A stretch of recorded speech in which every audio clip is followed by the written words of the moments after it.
Welcome to Your Mythology Book Club. I'm Daniel, and I'm a Greek mythology enthusiast. In this series, we're covering the Iliad, and in this episode, we'll cover Book 20. First, a quick recap of Book 19, where Achilles' mother, the goddess Thetis, returned from Hephaestus' forge with new armor for Achilles, who'd lost his armor because Patroclus had been wearing it when he died. The Greeks had been able to retrieve Patroclus' body from the Trojans, but the armor had already been stripped off and claimed as a prize by Hector, who had already put it on and with this prideful act sealed his own fate. Receiving from his mother the new armor he'll need to return to battle, Achilles then reconciled with Agamemnon, and with that out of the way, Achilles wanted to go fight immediately. His only thought was to avenge Patroclus, and to die nobly in battle so he could be honorably reunited with Patroclus in the underworld. But the other Greeks, Odysseus especially, considered the practicality of an immediate return to battle, thinking not only about the men who hadn't yet eaten and so would be weakened and likely to either fail in battle or revolt against their leadership, but Odysseus is also thinking about the proper formalizing of the reconciliation between Agamemnon and Achilles, which requires an exchange of gifts in addition to an animal sacrifice.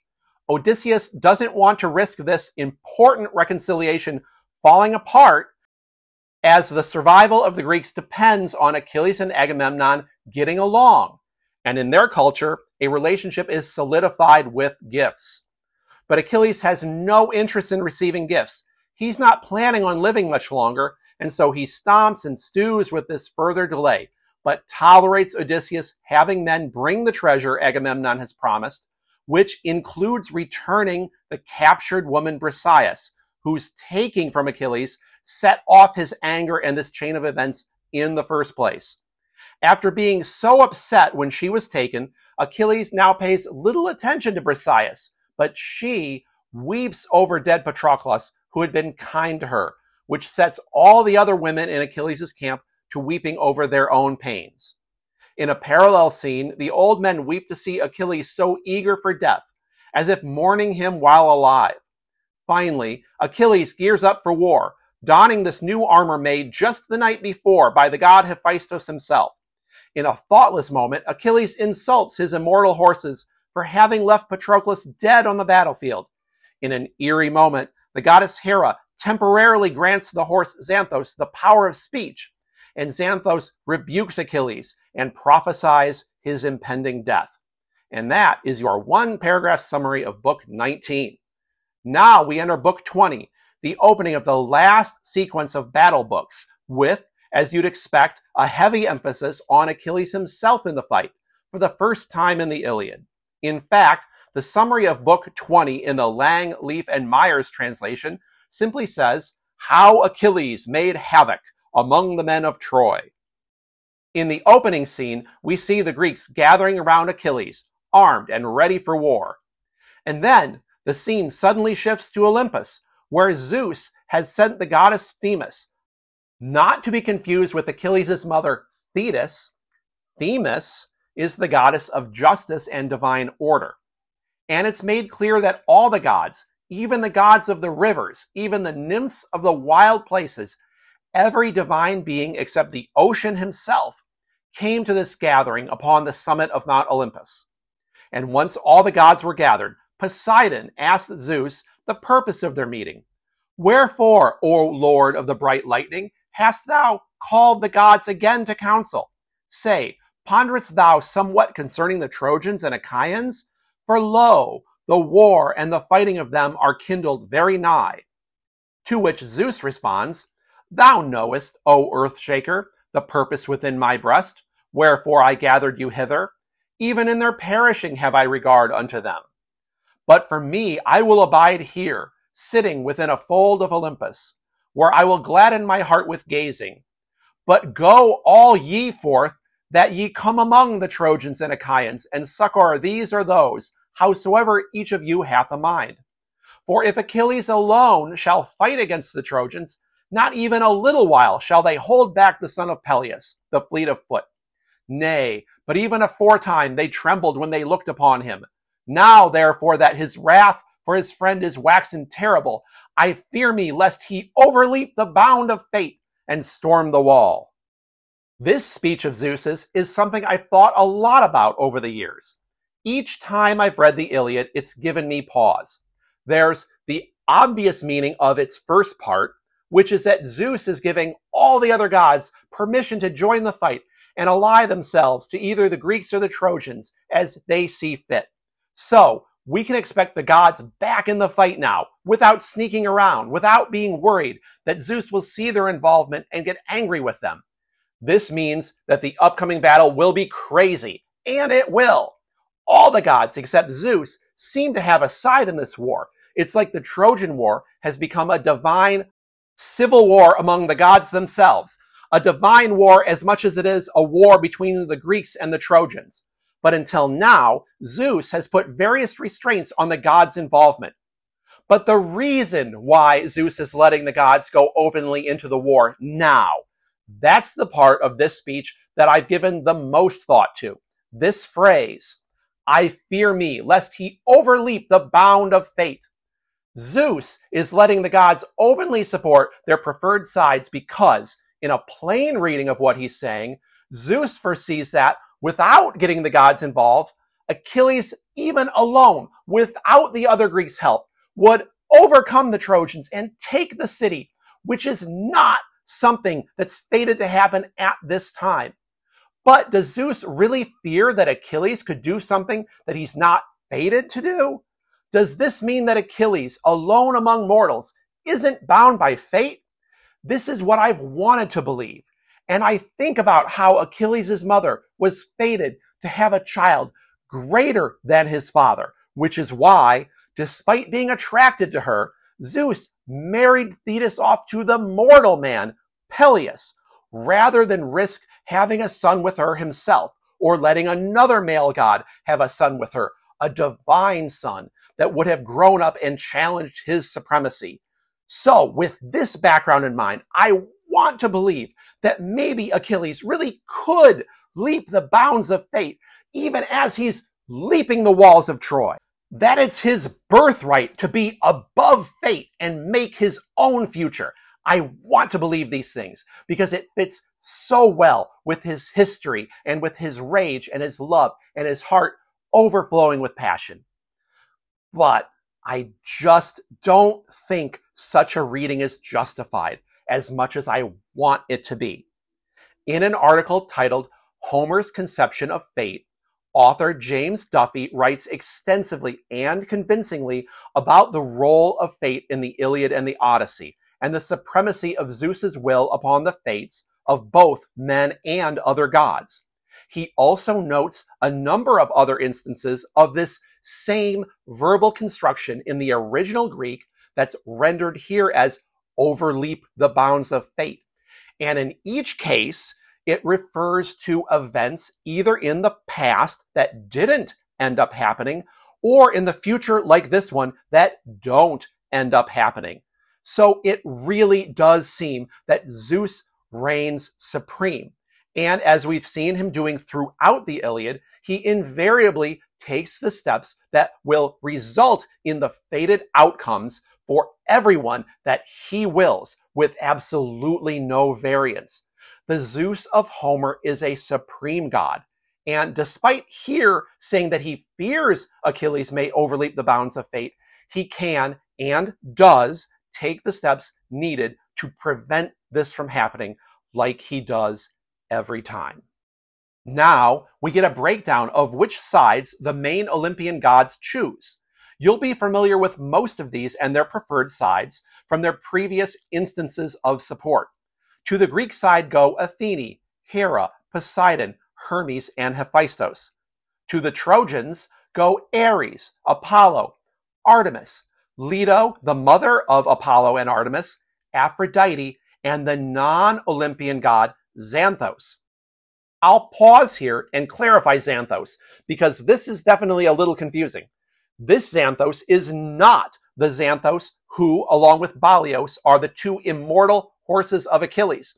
This Xanthos is the god of the river Scamander, which is the river that crosses the Trojan plain between the city and the Greek camp on the coast. Xanthos is the god's name for the river Scamander.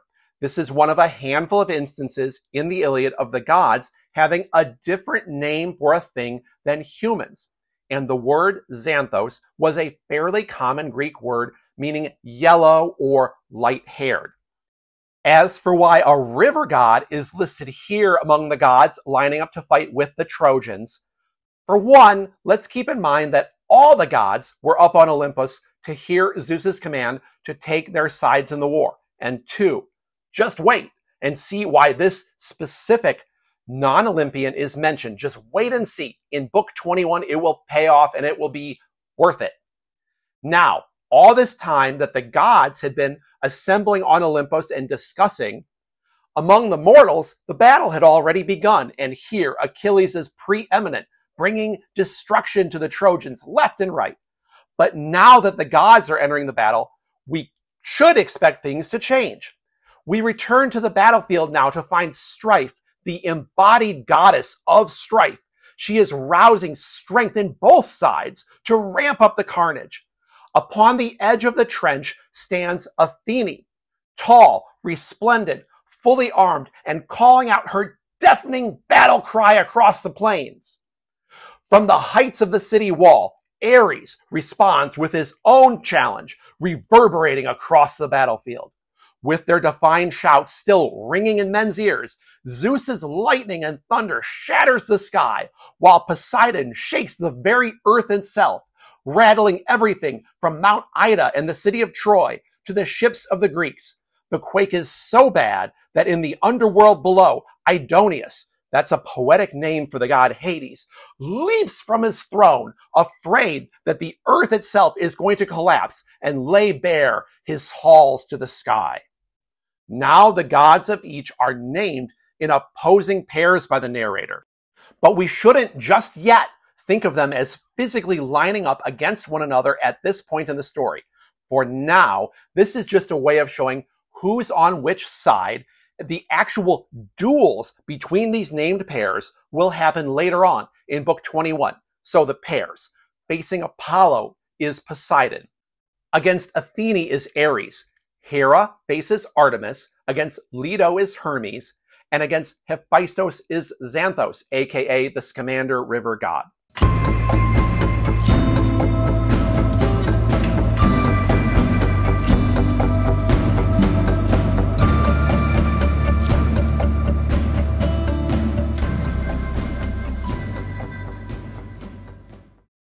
Meanwhile, Achilles is rampaging, but all the time looking for Hector. However, Apollo takes a moment to put in Achilles' way not Hector, but poor hapless Aeneas. Why? Why put this schmuck in front of Achilles, and now of all times?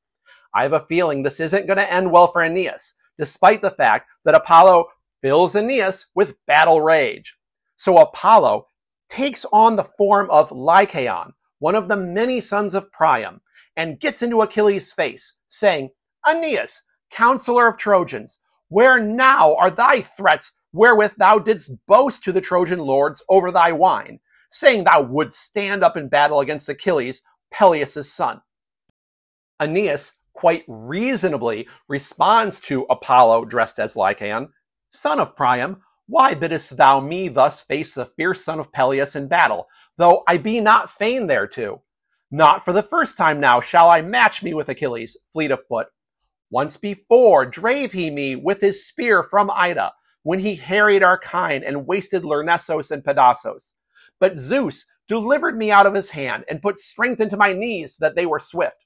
Else I had fallen beneath the hand of Achilles, and of Athene, who went before and gave him light, and urged him to slay Leleges and Trojans with his spear of bronze. Therefore, it is impossible for man to face Achilles in fight, for that ever some god is at his side to ward off death. Aye, and at any time his spear flieth straight, neither ceaseth till it have pierced through the flesh of man. But if God once gave us fair field of battle, not lightly shall he overcome me, not though he boast him made of bronze throughout." Aeneas is reminding Apollo that he's fought Achilles before and that it didn't go well last time. he only escaped because Zeus gave him magic speed powers to escape. But he ends by saying that he's willing to try, and he won't go down easily against Achilles. There's a good man, Aeneas. I'm sure I'll come around on you by the time I get to covering the Aeneid. You're not a bad guy, just kind of hapless and dependent on divine help. Now, Apollo, as Lycaon, responds, Yea, hero, pray thou too to the ever-living gods. For thou too, men say, wast born of Aphrodite, daughter of Zeus, and Achilles' mother is of less degree among the gods.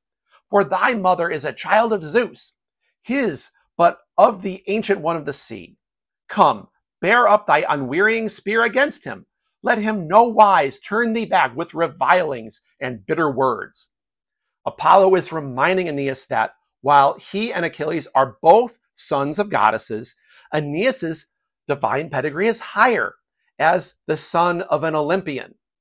Sure, but despite that, you're just not the warrior Achilles is, Aeneas.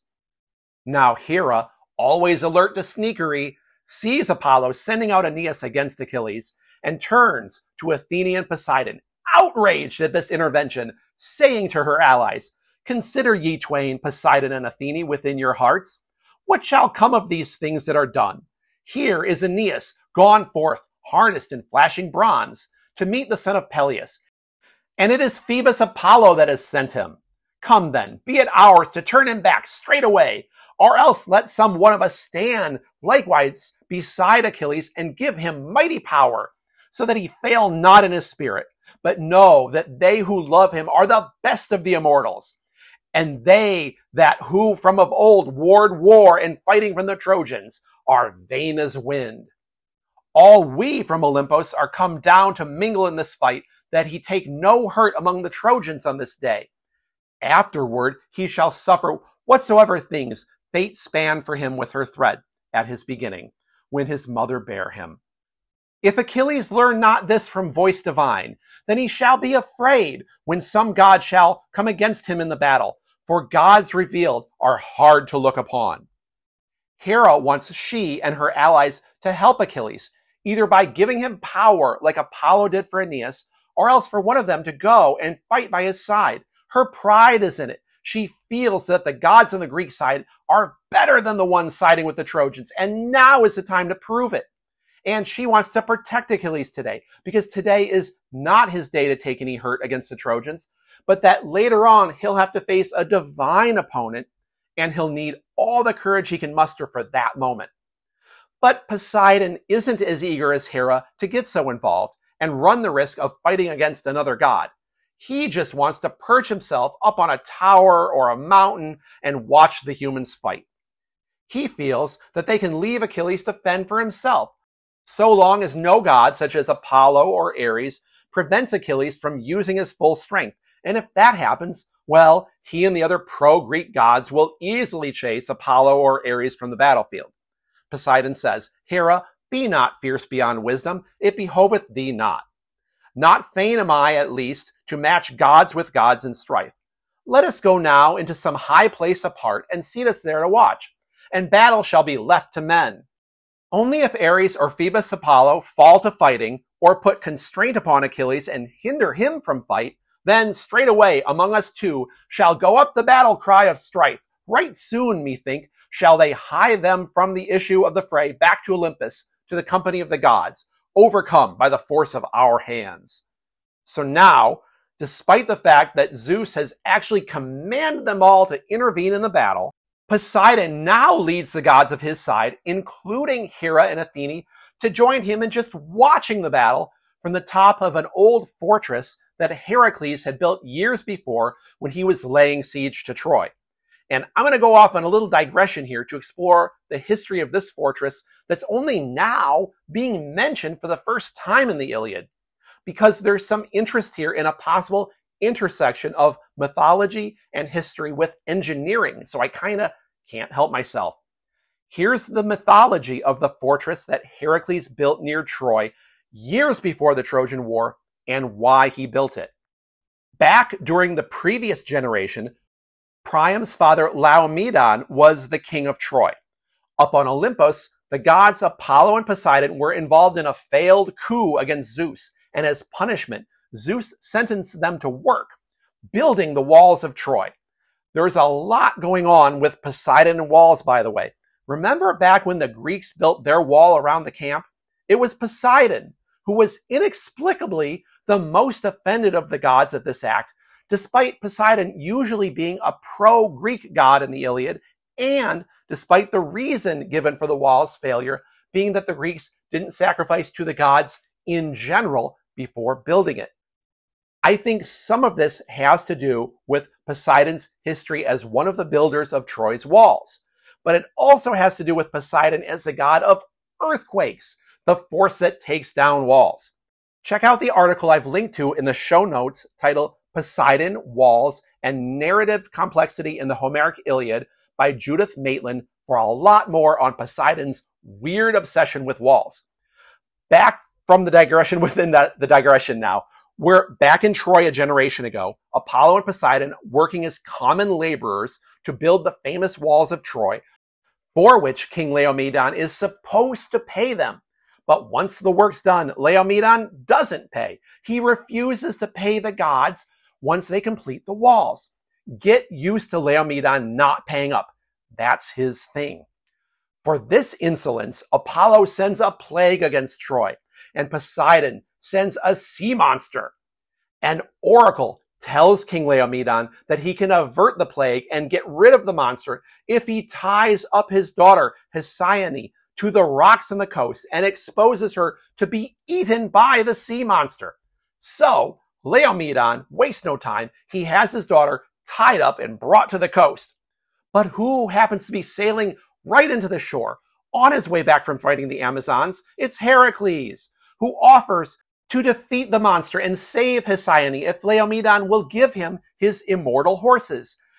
These are the ancestors of Achilles' horses, by the way.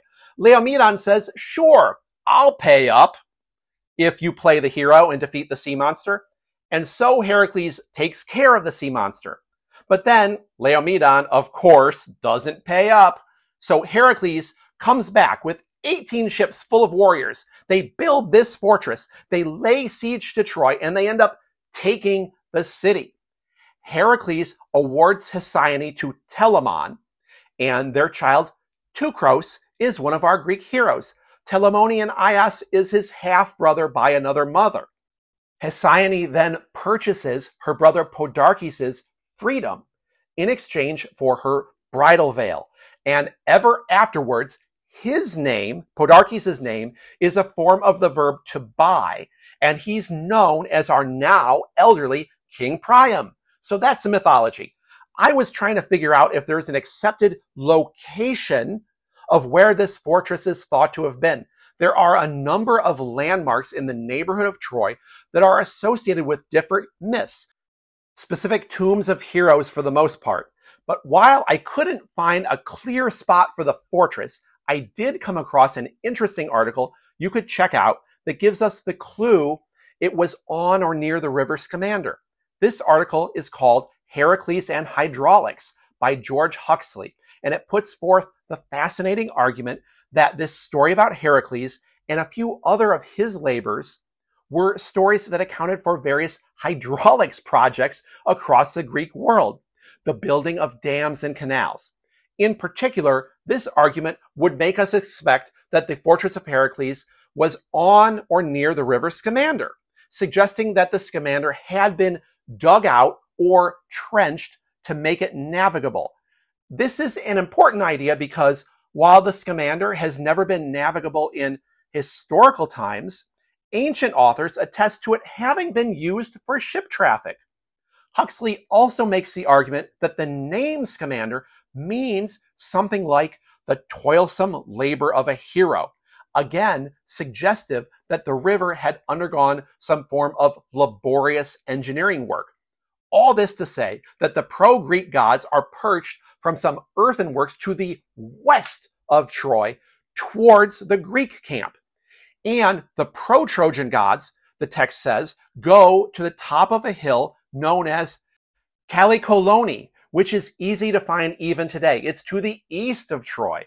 And I've included a link to its location from the Pleiades website, which is an invaluable resource for locating ancient places in modern times. And the symmetry of these two spots on either side of Troy is very satisfying and is itself, I think, an argument in favor of this being Homer's intention here to place the two groups of gods now to either side of the city. So, the gods aren't actually in the war just yet.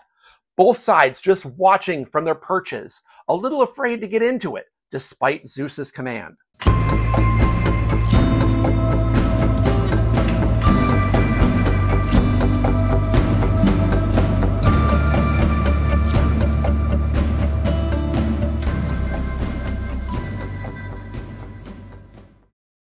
On the battlefield, Achilles and Aeneas are facing one another. Aeneas charges, tossing aside his helmet, holding up his shield in one hand and spear in the other. And Achilles is charging to meet him and throws some trash talk his way. Aeneas, wherefore hast thou so far come forward from the crowd to stand against me? Doth thy heart bid thee fight with me in hope of holding Priam's honor and lordship among the horse-taming Trojans? Nay, though thou slay me, not for that will Priam lay his kingdom in thy hands, for he hath sons, and is sound, and of unshaken mind.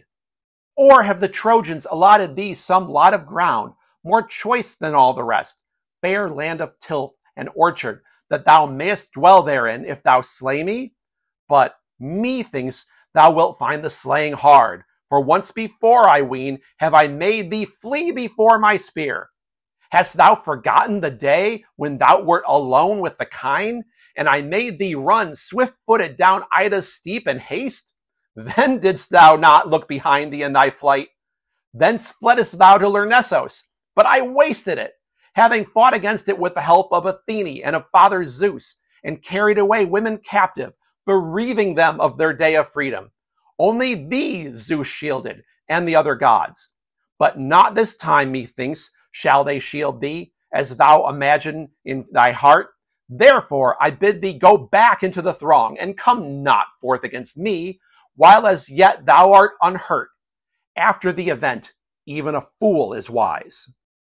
You're not going to beat me, Aeneas, and you're not going to become Priam's heir. He's got infinite sons he'll choose over you.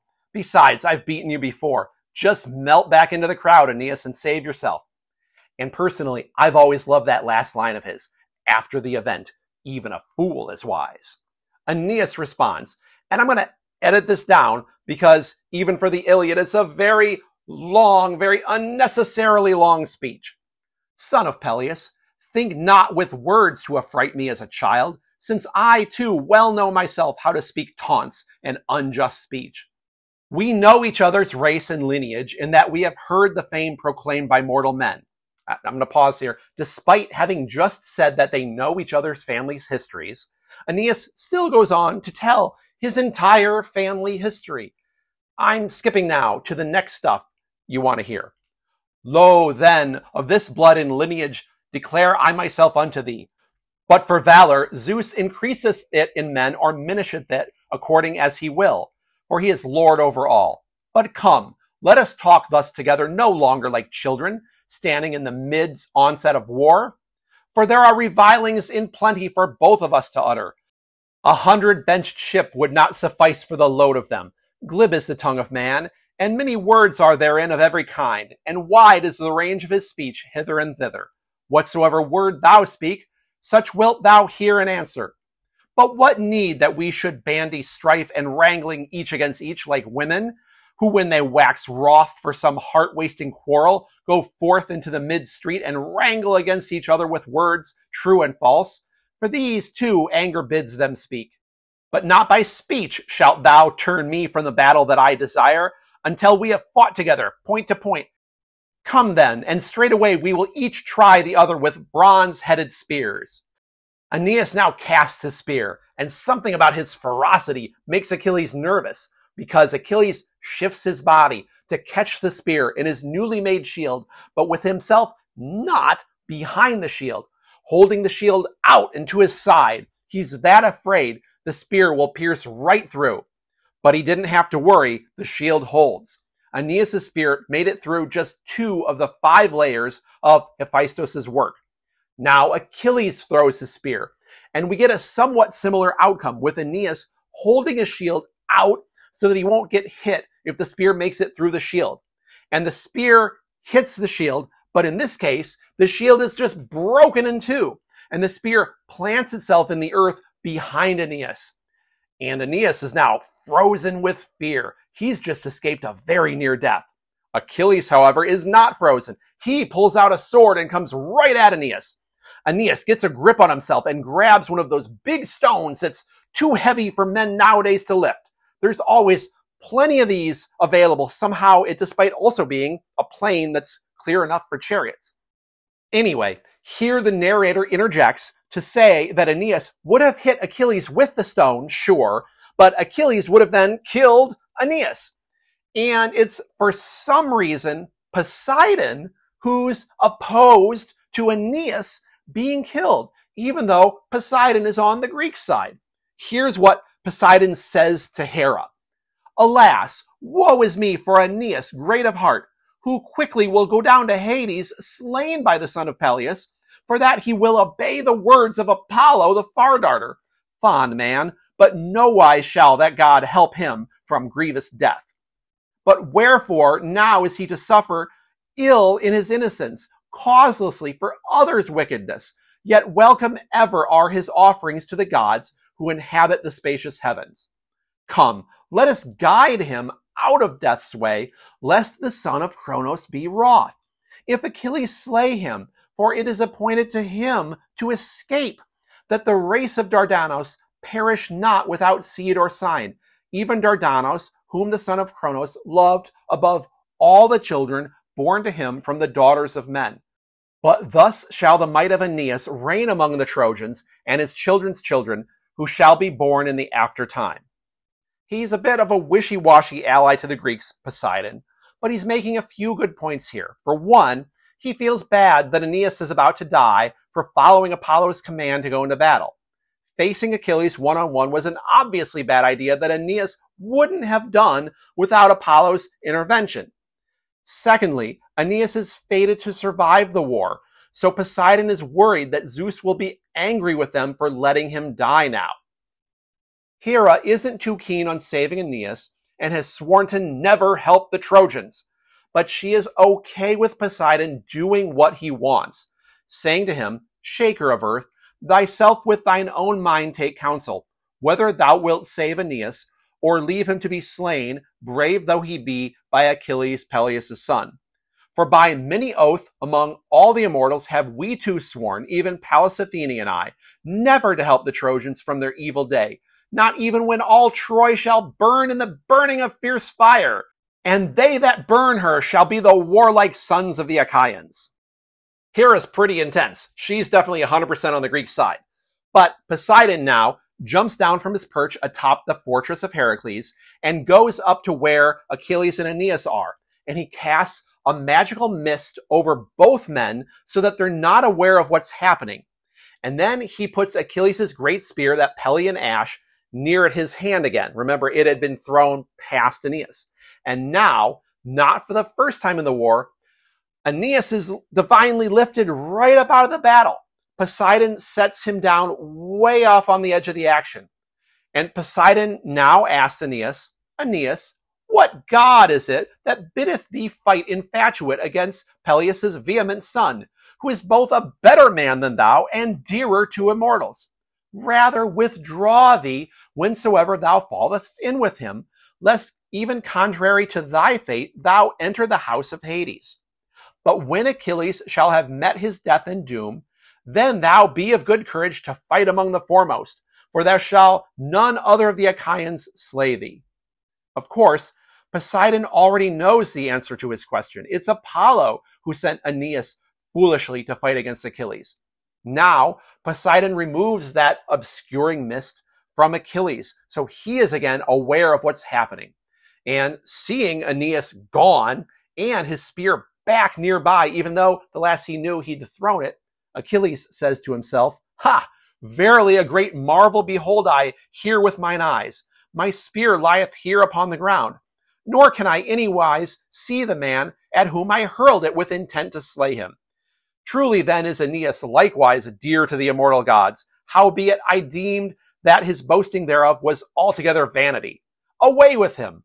Not again will he find heart to make trial of me, now that once more he hath escaped death to his joy.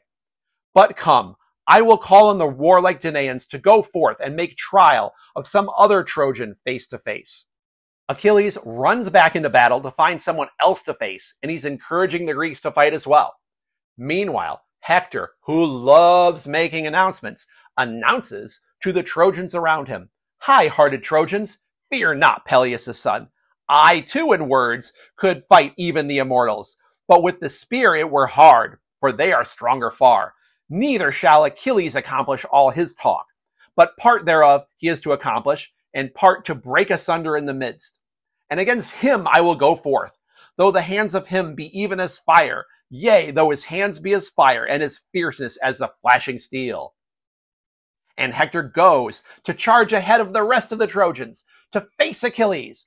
But right away, Apollo comes up to Hector. No disguise. It's obviously Apollo. And he says to Hector, "Hector, no longer challenge Achilles at all before the lines, but in the throng await him, and from amid the roar of battle, lest haply he spear thee, or come near and smite thee with his sword." Apollo had no problem sending Aeneas off to die facing Achilles, but he warns Hector not to do the same. And Apollo gives this warning at the most awkward moment possible, right after Hector's made a big public announcement of how he's going to go face Achilles, and he's gone off and run ahead of the pack. But it's Apollo talking, so Hector sheepishly melts back into the Trojan lines like he hadn't just said what he said and did what he did. Maybe they weren't listening. Maybe they'll forget. Hopefully something happens soon to distract from all this awkwardness. You can't see my blushing and my ears going red under this helmet, so I've got that going for me.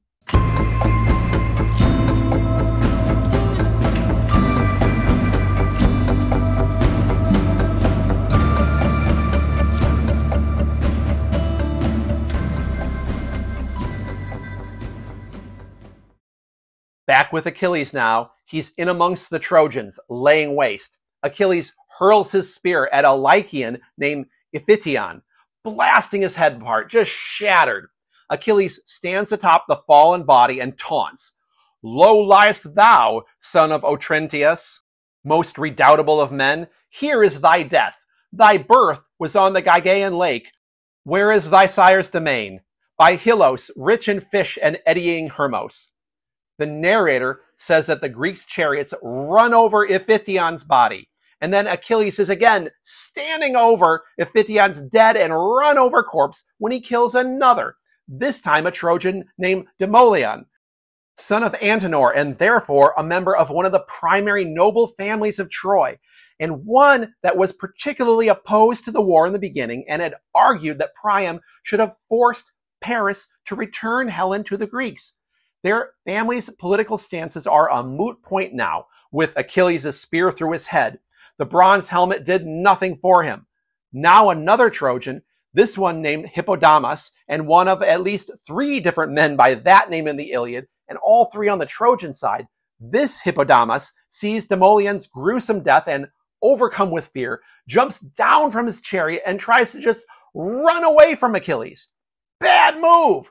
Would have had a better chance fleeing if he just stayed in the chariot. Achilles plants a spear in his back, and he lets out a mighty scream as he dies. Next, Achilles goes after a Trojan named Polydoros. But this isn't just any Trojan. This is King Priam's youngest son, very dear to the king, and previously kept away from the fighting by Priam, who couldn't bear the thought of losing young Polydoros.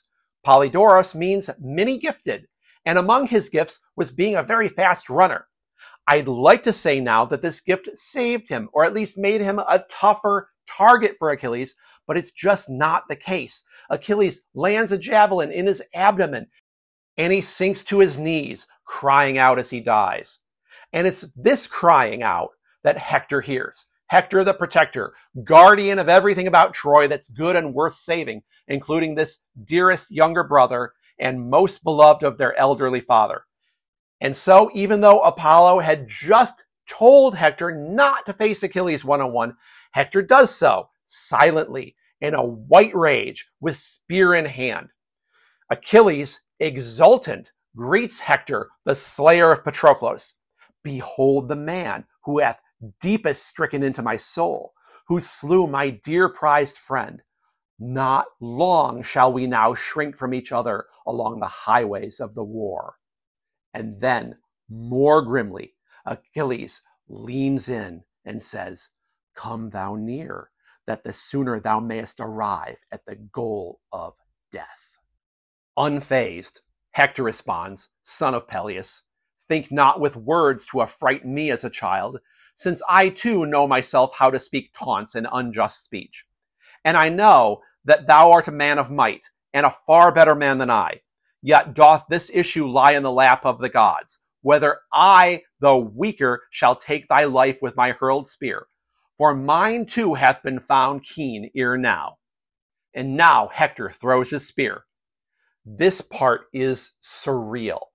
I'm going to read it straight to you. It's just one sentence. He, that's Hector, said, and poised his spear and hurled it. And Athene, with a breath, turned it back from glorious Achilles, breathing very lightly, and it came back to goodly Hector, and there fell before his feet. And now Achilles attacks, but he's not the only one with a god at his side. I'll continue with the text. But Apollo caught Hector up very easily as a god may, and hid him in a thick mist. Thrice then did fleet-footed noble Achilles make onset with his spear of bronze, and thrice smote the thick mist. But when the fourth time he had come godlike on, then with dread shout he spake to him winged words, Dog, thou art now again escaped from death, yet came ill very nigh. But now hath Phoebus Apollo saved thee, to whom thou must surely pray before thou goest amid the clash of spears. Verily, I will slay thee yet when I meet thee thereafter, if any god is helper of me too. Now will I make after the rest, whomsoever I may seize. With Hector having been magically lifted up out of the battle, Achilles just goes on a rampage now, killing everyone he can get his hands on. In quick succession, he kills several named enemies, Dryops, Damochos, brothers Laogonos and Dardanos. Then a Trojan named Tros literally kneels down in front of Achilles, grabs him by the knees. This is the ancient way of pleading, of begging. It's humiliating, and it is incumbent on the person being asked to do something to grant something. But Achilles has no sympathy. Nothing is left in his heart anymore now that Patroclus is dead. Achilles simply runs pleading Tros through with his sword as he's pleading for his life. And the rampage continues with more named foes, Mulios, Echolos, Deucalion, Rigmos, Arathos. As through deep glens rages fierce fire on some parched mountainside, and the deep forest burneth, and the wind driving it whirleth every way the flame, so raged he every way with his spear, as it had been a god, pressing hard on the men he slew, and the black earth ran with blood.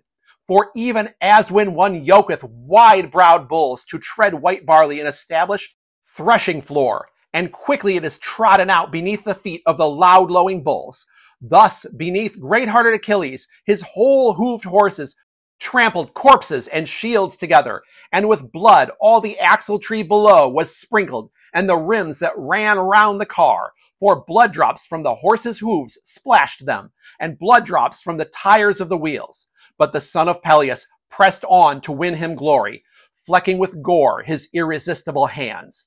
And this is how Book 20 ends. Achilles, mid-rampage. We're not even aware of any other Greeks. It's just Achilles versus the entirety of the Trojan and allied forces, and it's not even a close contest. Come back next time for Book 21, when we witness the continuation of Achilles' rampage, when he fights a river. Yes, Achilles fights a river. He literally will fight a river, and the river will be very sorry it ever thought it could face Achilles.